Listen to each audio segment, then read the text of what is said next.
I'll start just by quickly presenting the speakers we have here and then go forward. So all the way in the opposite to me, we have Nick Robbins, the Professor in Practice for the Sustainable Finance at Graham Research Institute with the London Schools of Economics. We then also have, directly after Nick, Masaaki Nagamura, Fellow International Initiatives at Tokio Marine, also a PSI member. We have, just after, Carlos José Santos Lardé, the Sustainable Manager of Banco Bolivariano.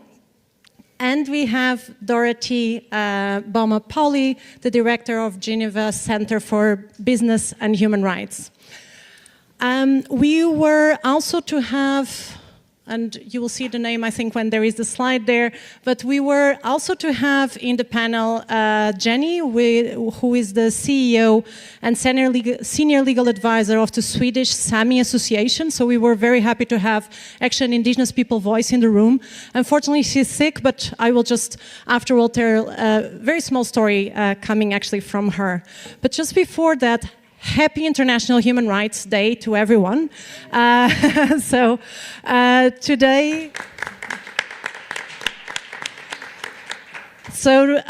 the theme for this year's anniversary is Our Rights, Our Future right now. And we had the privilege for the ones that were here to actually hear from Mary Robinson this morning, giving us all the happy day, and also speaking to the healthy environment, to the human rights of a healthy environment that was approved 2 years ago at the UN Council, and that really brings forward this idea that having a healthy environment, having a climate that allows us to live is a human right. So it was very, very good to have it here, and I'm very happy to continue now this conversation with this panel. So I will just start by a small story, because as I mentioned, Jenny, that was supposed to be here, will not be to tell herself. But I just wanted to, the first time that I spoke with Jenny works, besides being a representative of the Sami people, she also works as a lawyer in a lot of disputes, land disputes, particularly with wind farm projects. And one of the first things when I spoke with her, she told me a story about how for her, it was so obvious that there's no distance or no difference between people and nature. And within the Sami culture, or for which Jenny is part, she used the analogy of the teepee, where there is 3 legs. One of the legs being the people, the other one the nature, and the other one the spirituality. Spirituality speaking about on the way in which people and nature actually relate. And if one of these legs in the teepee is not working, then the teepee is not stable. So this idea that indeed we need people and the planet, and we need to know how to bring people and the planet together if we want to continue working. And I think we've been seeing that at the moment with climate change. We see climate change happening, but we also see that it's affecting mainly people that are already vulnerable. So it's exacerbating vulnerabilities that already exist. But also when we try to put actions in regarding climate, which are needed, which we need to do now, those actions also tend to, again, impact more the people that are already vulnerable.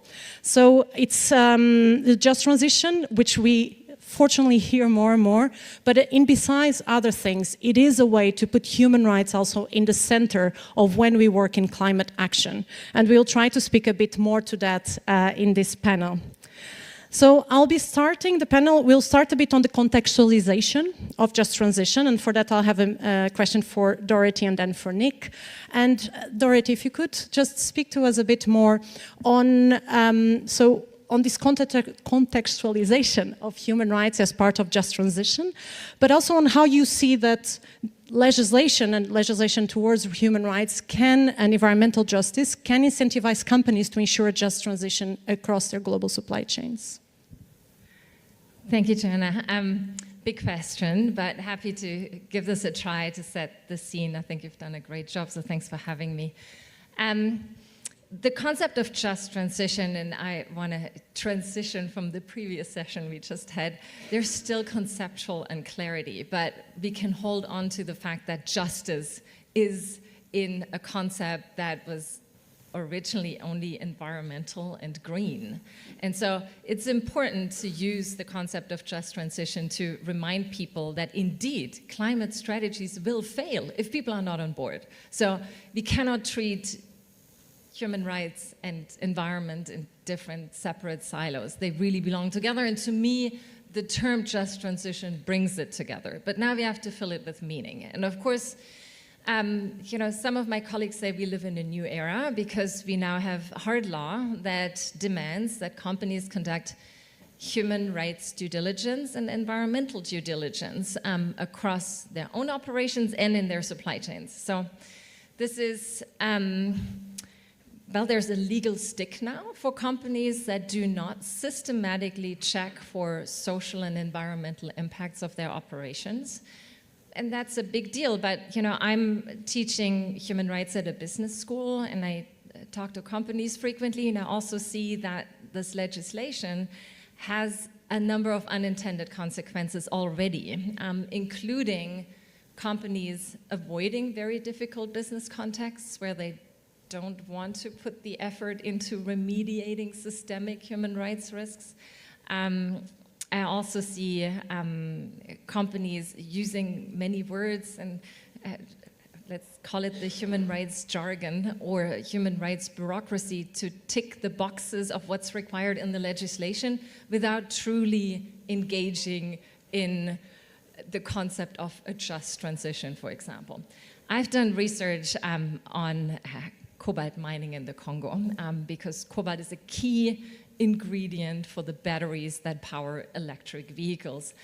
The premise is we need more electric vehicles to meet ambitious climate change targets, but on my trips to the Congo, I've also seen thousands of Congolese in horrific conditions in artisanal small-scale mines. So here's the tension. Clearly, we need to accelerate getting out of combustion engine vehicles, transition to electric vehicles, but how can we in parallel, also advance human rights in a supply chain that has very deep roots to an informal sector that is absolutely critical for the production and for the global demand of cobalt. And this artisanally mined cobalt finds its way into the official supply chain. So any electric vehicle manufacturer could have artisanally mined cobalt in its product, and I've seen the child labor, I've witnessed mine accidents. So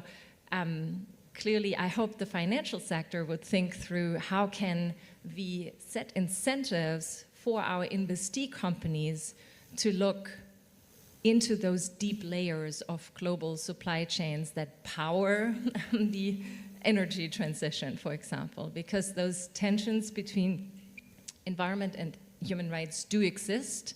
And it's not a trade-off. We need to figure out strategy that advances both.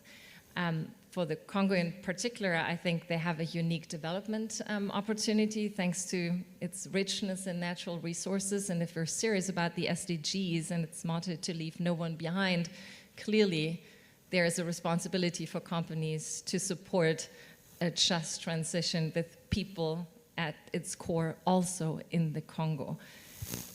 The last word, the legislation that is now in place sets somewhat perverse incentives to define away some parts of the supply chain. In my example of cobalt, companies put in their contracts that they're not sourcing from artisanal small-scale mines, which is impossible because the supply chain is intertwined and everything comes together at refineries in China. So the legislation sets incentives for companies to close their eyes over undeniable truths, I would say, and I would hope the finance sector to understand that, well, those risks are real and you want them to actually look and open their eyes and get them to engage. Thanks, Dorothée. Nick, Dorothée just mentioned kind of that she hopes that the financial sector is opening the eyes, also looking at the financial sector role in the just transition. So if you can tell us a bit more about that role, how you see that the financial sector role, but also like we just came from a COP very recently, so in that outcomes of it for the financial sector. Thanks, Joana. Great to be here. And yeah, we just had a COP, many COPs, and I think we're at a really critical stage for the agenda around the just transition. It's how we deliver our climate goals, nature goals, plastics goals, all the environmental goals in ways which actually advance human progress, social justice, but also don't exacerbate and make the problems worse as we're doing it, as we maybe heard just from Dorothée. So the just transition, I think we need to see as this cross-cutting strategic issue across all the various environmental issues we're at. And I think the good news is that we have huge recognition that actually from a principled point of view in terms of respecting and advancing human rights, a just transition important. From a sort of necessity point of view, we're not going to have the transitions unless they're felt to be just. And then I think the question I think we're still looking to solve is actually from a business and financial point of view, where are the returns and the benefits that flow from taking a progressive approach to the just transition, both in terms of minimizing risks and also driving forward with the opportunities.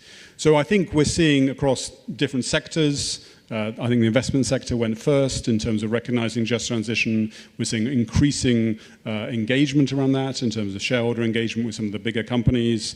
Some results, but I would say that we're still seeing formal just transition policies from the energy sector still being 5 to 10%, I would say, in terms of that. So that's low. Banks are coming up fast, I think, particularly thinking about how to incorporate just transition factors, human rights, social factors into the transition plans of their clients. Again, that is the bigger companies, and we're going to hear more about the insurance sector. The question I think is important is that we need to think about this about all sort of client types, including individuals, including SMEs in particular, particularly from an access to finance point of view. It's about all sectors and all asset classes. So it's a very comprehensive approach. In terms of COP, just to say, the COP was very, very unsatisfactory in so many ways, particularly in terms of finance.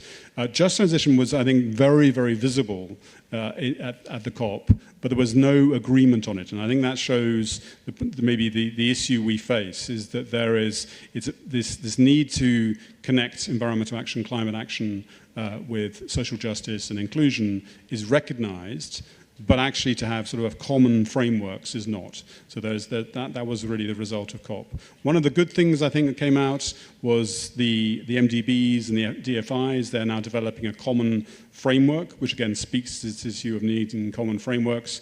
And they've sort of developed common outcomes, which they will measure in terms of just transition, in terms of the stakeholder dialogue point, importance about skills and jobs, and then very much about sort of local place-based development. So I think that's an area, again, if we're going to make progress in the finance sector, is really think about the impacts and outcomes, and I think we'll touch on metrics later.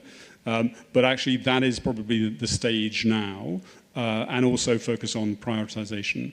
And one final point, again, I think another useful way of thinking about this at the moment is transition plans, which are now required by law, but also in case of sort of down the value chain. So that's another area. Thank you. Thanks, Nick. I think as we do see that the framework, the international framework, is somehow still being put together, but I think there's already quite a few internal and individual actions and that are being developed. One of the things that so last year together with ILO, UNEP FI has developed a guidance on just transition. One of the things that we put as quite important for financial institutions, for banks and insurance, is to look at their governance and internal processes.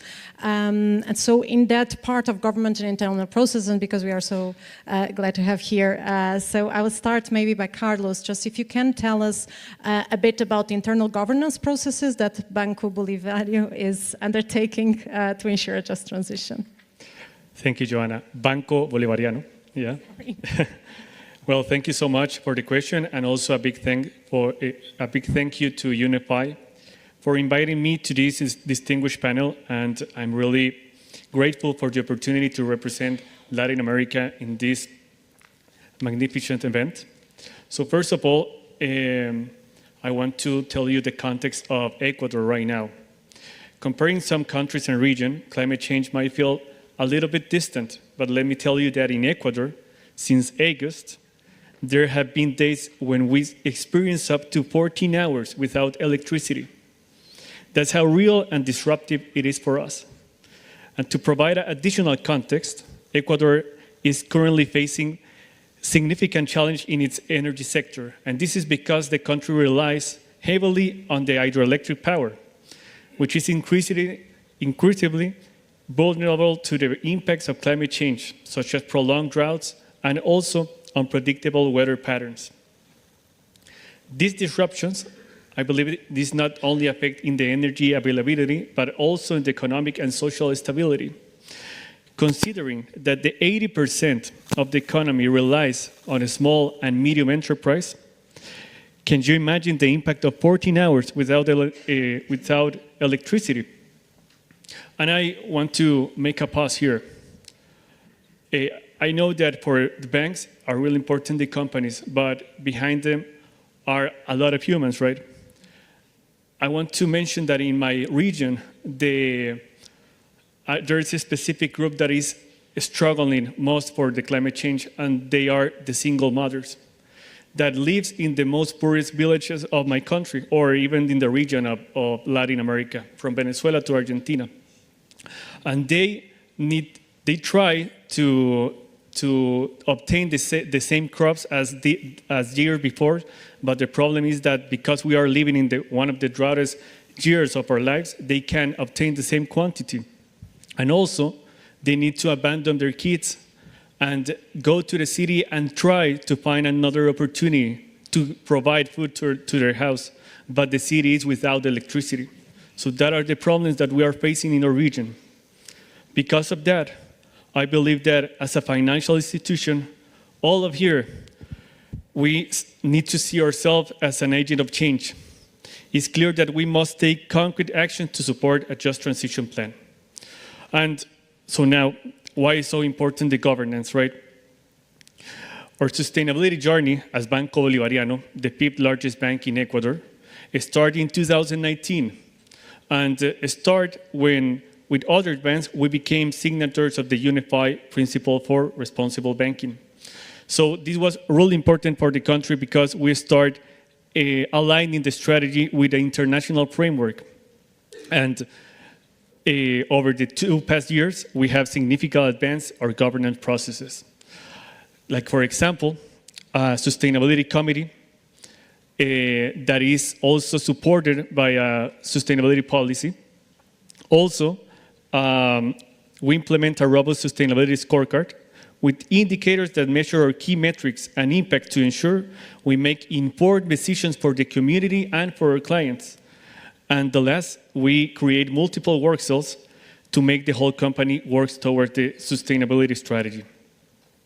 I believe that a crucial role in our governance for Banco Bolivariano is our sustainability committee.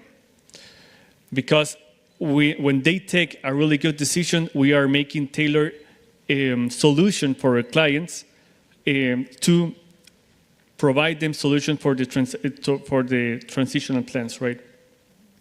Also, what I want to thank is that because the multilaterals and other banks and other institutions such as UNEP FI, they motivate us to adopt certain frameworks such as the TCFD and TNFD.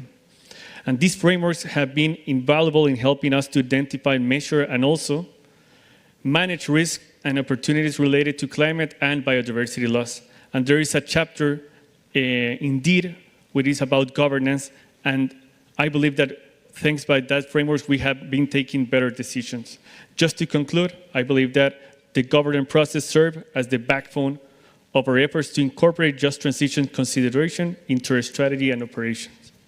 Thank you, Carlos, and thank you so much for reminding us that indeed just transition doesn't look the same everywhere, and it will depend on the context, it will depend on where we are, and also who are the groups that are being the most affected. So thank you so much for bringing that context also for Ecuador.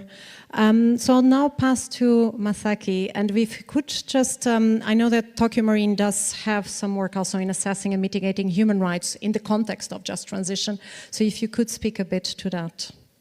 Yeah, thank you, Joana, and thank you to UNEP FI for inviting me to this session. And I particularly feel honored for being part of this discussion along with the leading minds of this topic. As you may all agree, the insurance business is a people's business. Everything about insurance comes from the trust created by people.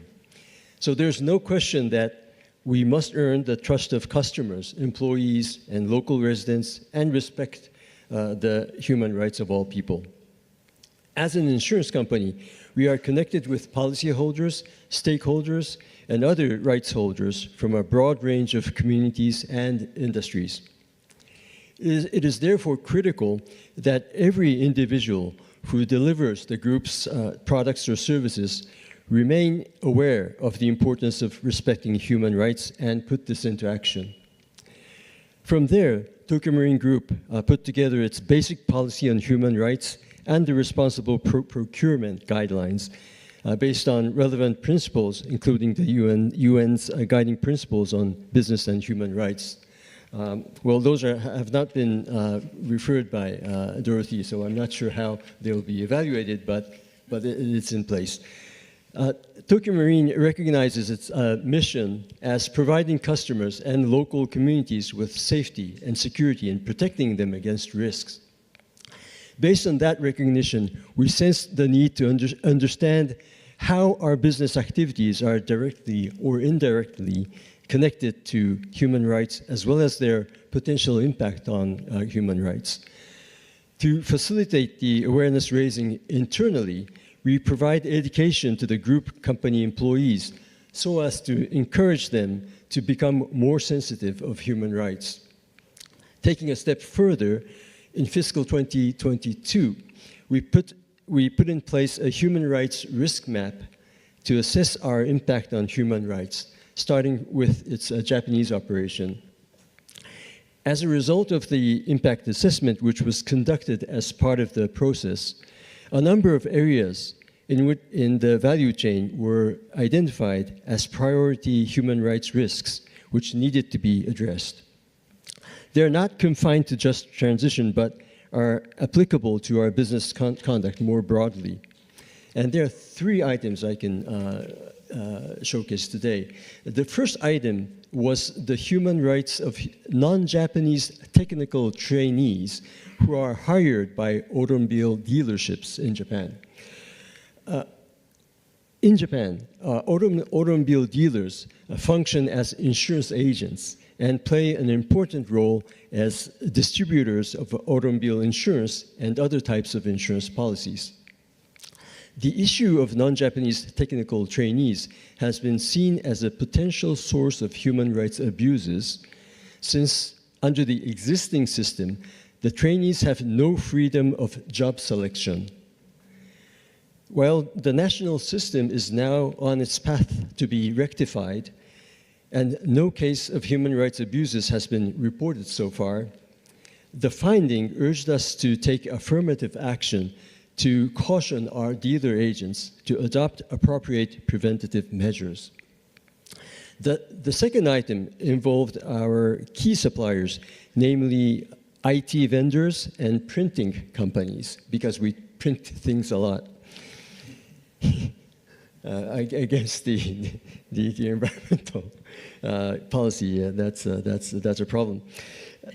Now, our team members held bilateral meetings with suppliers whose businesses are largely dependent on our purchase order, because we order a lot of paper materials to such vendors. And through the dialogue, we became aware of what needs to be done to avoid placing an excessive workload on the contractors to limit the overwork situation. The third item has to do with our insurance agents. We have identified the need of assisting the agents to set up guidelines to counter the harassment from customers to protect human rights of the associates of the agents. So I think this will help the managers of insurance agents to recognize the importance of human rights. That it is something to protect their employees' positions or well-being. So based on the initial findings from the mapping process, we will continue on our efforts to deepen our understanding on and treatment of human rights issues in the hope to embed the findings into our underwriting and investment practices in the future. Thank you, Masaaki. Thank you so much for that very also the points and a practical way that you approach the situation. I'll maybe continue with you and moving from overall, so looking at the work you do overall, but going specifically for some of your products. So what are, and I know that you have a slide for that,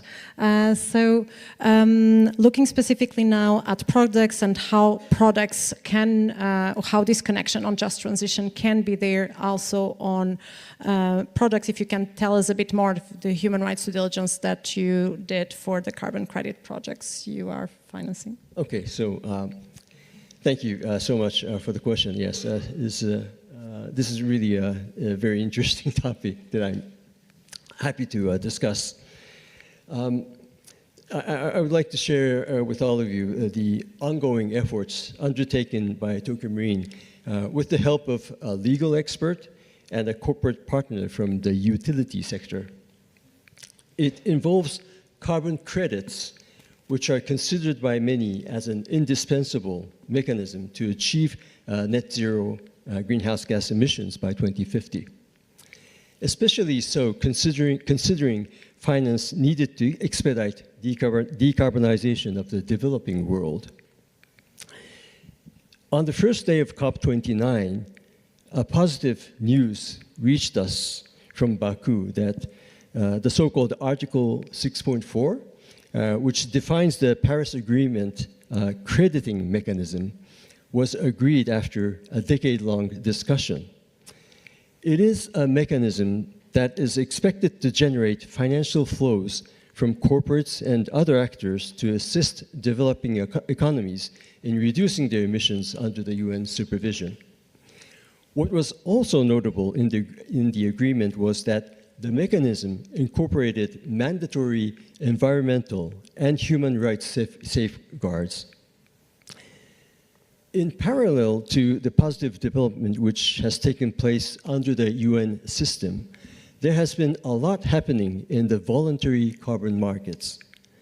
For those of you who are following the carbon credit discussion should know well, but the voluntary carbon markets have been undergoing an intense debate around the integrity of voluntary carbon credits. Simultaneously, standard-setting discussions around the integrity of voluntary carbon markets has been accelerating as well. I have heard many experts foreseeing the conversion between voluntary and compliance markets in the future, although it seems to become a long journey. Regardless of the type of carbon credits, there is growing awareness that human rights cannot be overlooked in the development of carbon credits. We have seen unfortunate cases of human rights abuses leading to suspended certification of carbon credits, such as RED Plus projects that involved a Kasigao corridor, which is in Kenya, and southern cardamom in Cambodia. Major sources of human rights violations include restriction or infringement on the lives of local residents and indigenous peoples who have traditionally utilized the land and its natural resources, which may lead to their forced relocation. There may be poor working conditions for laborers engaged in projects that develop carbon credits. Other cases may involve corruption or the involvement of inappropriate parties behind the project. Such risk factors may end up with project cancellation, loss of reputation to the parties involved, and loss of trust from stakeholders. Recognition of such risks will only discourage developers from creating new means of emission reductions or removals. But how can we let people who are serious about developing valid and credible carbon credits give up? There has to be a safeguard to protect genuine efforts to create quality carbon credits. Although it is still cooking, my colleagues at Tokio Marine are working together with a prominent law firm and a utility company to create solutions that reduce human rights risks from purchased carbon credits. Tokio Marine has launched an insurance product that protects Japanese corporate policyholders from being accused of greenwashing from the carbon credits they purchased. The policy covers the costs of measures taken to prevent damage to corporate value. In case a company is criticized for greenwashing because of the suspicious greenhouse gas reduction or removal claim made under the carbon credit it purchased. However, we have yet to see a human rights due diligence framework for carbon credits, which makes it challenging for us to design an insurance policy as a supporting tool. If no such framework exists, why not develop one? That's what my Tokio Marine colleagues are putting hands on now. Once an appropriate framework has been formulated, it should set the basis for designing an insurance policy as a backup mechanism, hopefully. So please stay tuned for the developments. Thank you so much, Masaaki. And I think thank you for that. And I think that speaks a lot to also what Dorothée said in her first intervention on this need. We need climate action. We need climate action now, but that climate action sometimes can have risks of human rights violations, but we cannot have that trade-off. So we need to advance both, and we need to find the solutions on how we can advance both. So also very happy to know that you're looking into it and looking forward to see what will come out. So I'll now go back to Carlos and continuing on this idea of what are the kind of projects that we can have, so products and services that we can have that can support the just transition. If you can speak a bit more for products and service that you have, and specifically on sustainability-linked bonds.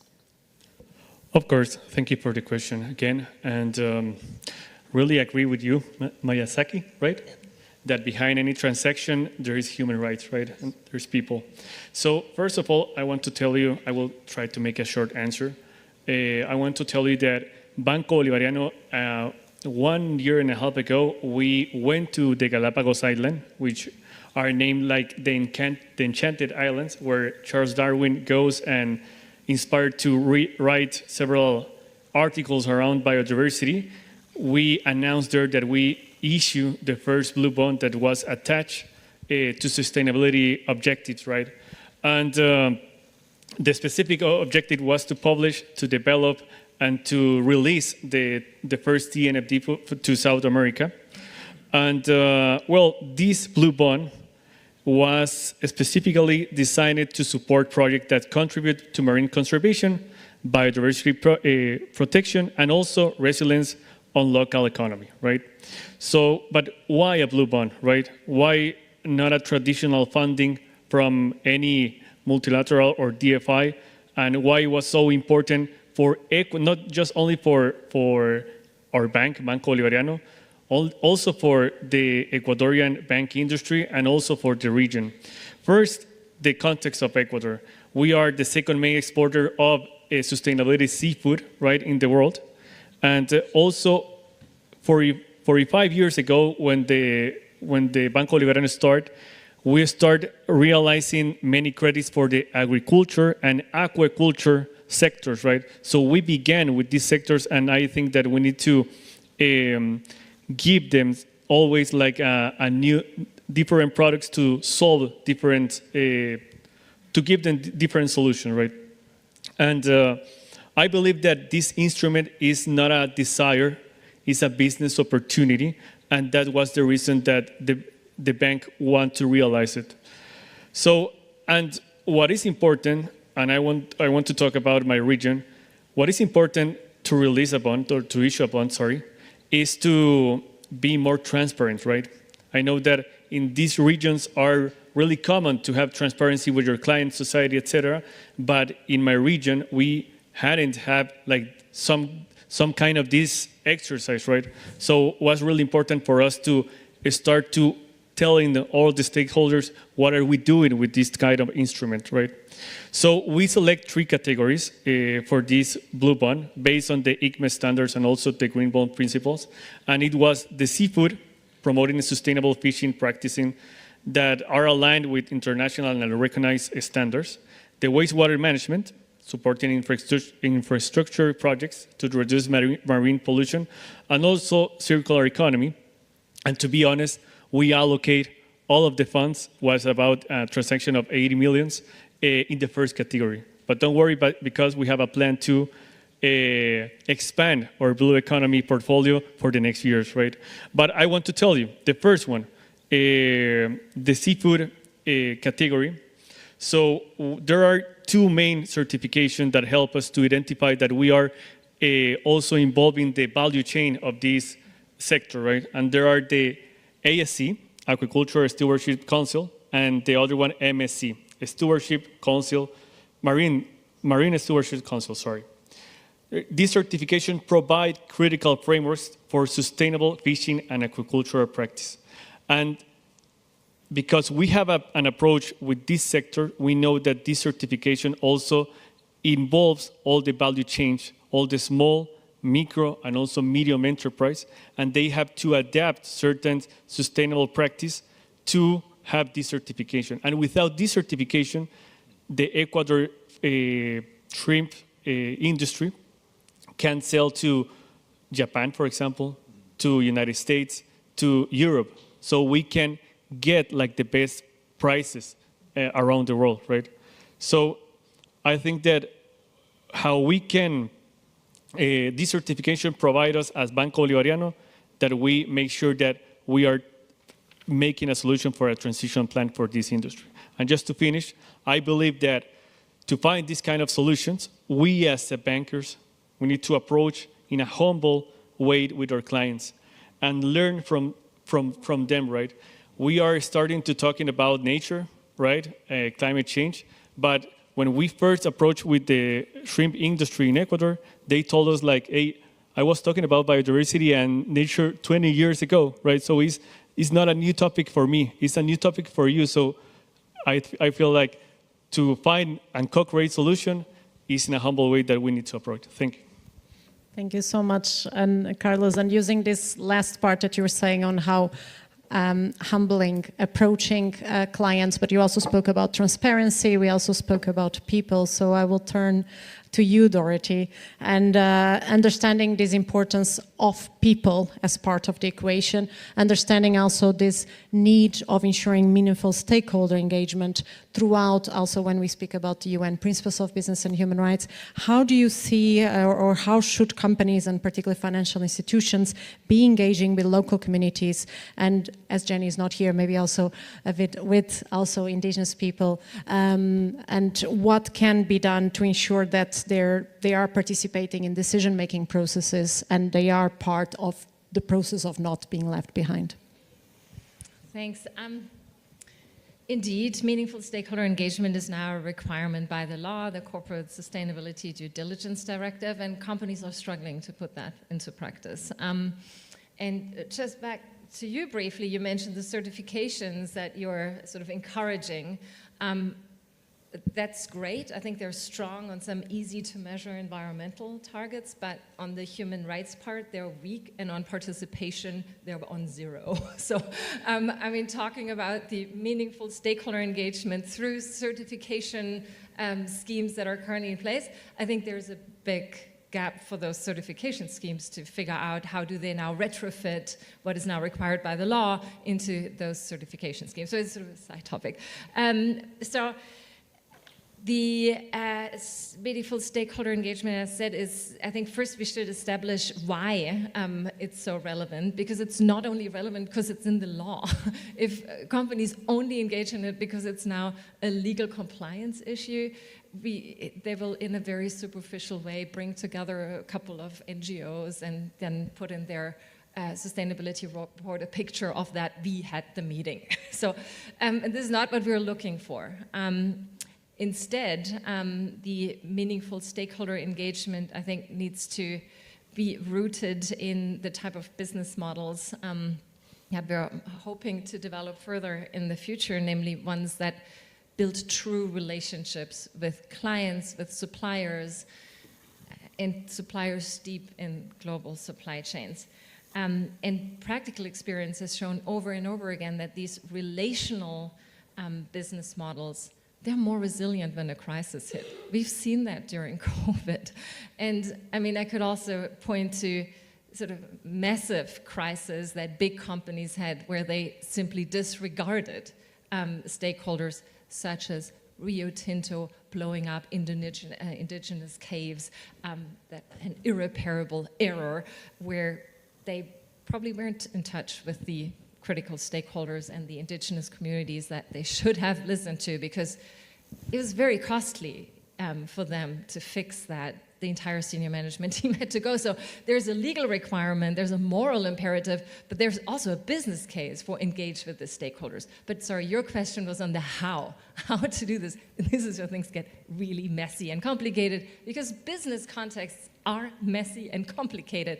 And you're often dealing with local communities that are not able to be a company's adequate counterpart. So they don't have the representation in their community. The companies don't even know to whom to talk to. I've had this issue with a number of mining companies that are willing to engage in FPIC, free prior informed consent, and engage with communities, but they can't even identify a community leader that would have the leadership and representation skills to be at eye level with the company. So there's often a lack of capacity in those communities that you should be engaging with, and I think this is where a company then needs to do the hard developing capacity work to actually have an equal partner. But inside of companies, you also lack the capacity to manage community relationships and community conflict. These are skills that are typically not represented in for-profit companies. You need sort of social scientists or other skills that allow companies to do this meaningfully. And then I think a last really important point is the companies that do engage in communities and want to bring them in and be inclusive and participatory, they're often engaging, or they're often relegating the communities to beneficiaries of corporate compensation. What do I mean by that? So most agreements that I'm aware of with local and indigenous communities, they work temporarily because the company pays for reparations and builds social infrastructure, such as schools, hospitals, roads, etc. The community benefits through this material compensation. What companies rarely do is actual development work, namely to enable development of skills that would allow the community to eventually determine their own future, for example, through education, entrepreneurship, or a diversified industry. So let's take mining again, my favorite industry. Industrial mining creates very few jobs and only very few skilled jobs. Companies often send up fairly generous compensation schemes in mining communities. But eventually, the extraction of raw material comes to an end because all natural resources are finite, and often the communities are then left stranded. The companies leave, and the benefits stop, and the communities are worse off than before because the engagement was not sustainable, the type of engagement.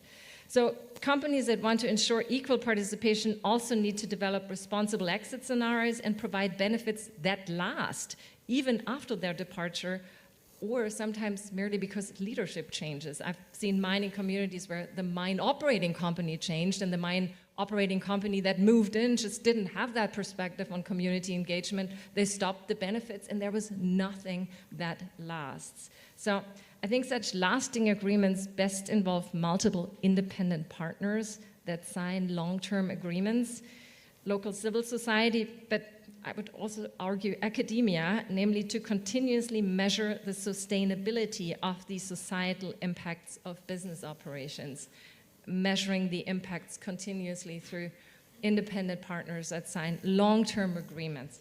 So such an approach, I think, would live up to the promise of actual equal participation. Thank you, Dorothée. Just as you were speaking, I was just remembering, so there was this, the adaptation gap report that came out that UNEP launched at COP. And one of the things that they looked at was they looked at adaptation projects that were finalized, that were financed and finalized in the last 3 years. And they found out that indeed projects that had people from the beginning engaged and deciding together or co-owned or co-designing the project are still ongoing and running, while projects that didn't have people among, like in the discussions, they are no longer working. So even from a financial point of view, there's our projects where finance was put in, but these projects are no longer, typically they are tendentially, not typically, tendentially they are not really working. So it's again on this need also of people. And you mentioned measuring and the need to measure, so that gives us a very good exchange to Nick. And indeed one of the parts that it's also very relevant if we speak about just transition, if we want just transition to move forward, is how do we measure that is happening? So what are the metrics that we have there and that we should consider when monitoring the commitments to just transition and to evaluate the impact? So, yeah, we were saying earlier that sort of metrics comes up as the last topic. Maybe we should make it the first topic, because I think we've heard that just transition has many different dimensions in terms of making sure we're minimizing and ending any harm, reparations and so on, but also thinking about how we're really delivering social progress in the workplace, in communities, in supply chains, and so on. And all of these will need specific metrics, and I think it'll be very important as we advance. I think it's probably going to be one of the critical issues to make the just transition come to life. And I think as we've heard from the panel, these metrics are going to need to be at very different sort of levels. We're going to need metrics at the community level, at the transaction level, at a client level, at a sector level, at a corporate level, and then as a financial institution, maybe a large bank, which obviously has many different types of clients. How do we get metrics which are relevant at that level? So I think this is the challenge we're facing. We're seeing at the moment, I think most of our focus on process metrics, so commitments to just transition, commitments to just transition plans, percentage of plans which include some sort of just transition element. But the quality of those is very weak. We're seeing suggestions, I think, on the quantitative side. The Global Reporting Initiative is coming out looking at actually measuring the percentage of relevant projects which have dialogue, but then the quality of that dialogue with workers, with local communities, with indigenous peoples, suppliers. Then we have questions about the numbers of jobs being created or lost, people being retrained. How do we measure those aspects? And then also maybe other questions, particularly in terms of access to finance for SMEs, access to finance, to financial coverage, whether it's insurance or credit for individual households. So I think there is a multiplicity of different metrics, and I think it'll be important when we're thinking by financial sector, but also by real economy sector, identifying those metrics that can be relevant, and recognizing many will be very context specific. So in my country, one of the energy utilities, one of its metrics for just transition is the percentage of its new workforce that were previously oil and gas workers. So very, very specific to that particular oil and gas region. But I think collaborative work on metrics is going to be a key sort of success factor for delivery of just transition. And linked to that is going to be the question of incentives. Thank you so much, Nick, for that. I think, indeed, as you mentioned, we maybe need to start putting it a bit earlier in the discussion, the question of metrics, and it's something that we want to work a bit more. So within UNEP FI and for the UNEP FI members in the room, we will want to continue working with just transition. We are starting working with piloting of some of the just transition recommendations. So if anyone is interested in working in piloting it, we are also going to look specifically, because context matter, we are going to look specific at Latin American, and we are planning to launch at COP next year a report specifically on what just transition would look in the Latin American context for banks and insurance.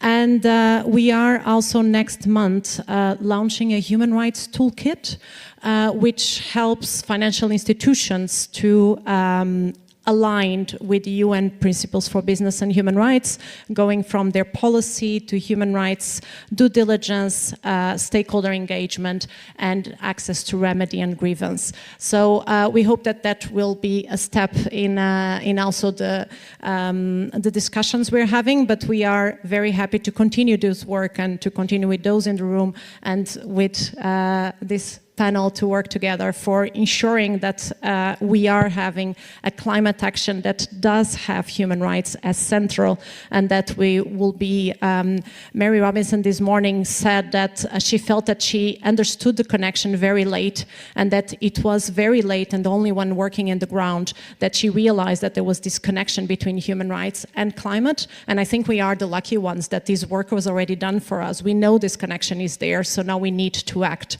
on that. And I think we have that role now, because we cannot say we did not know. So thank you so much for the panel, and thank you so much, everyone.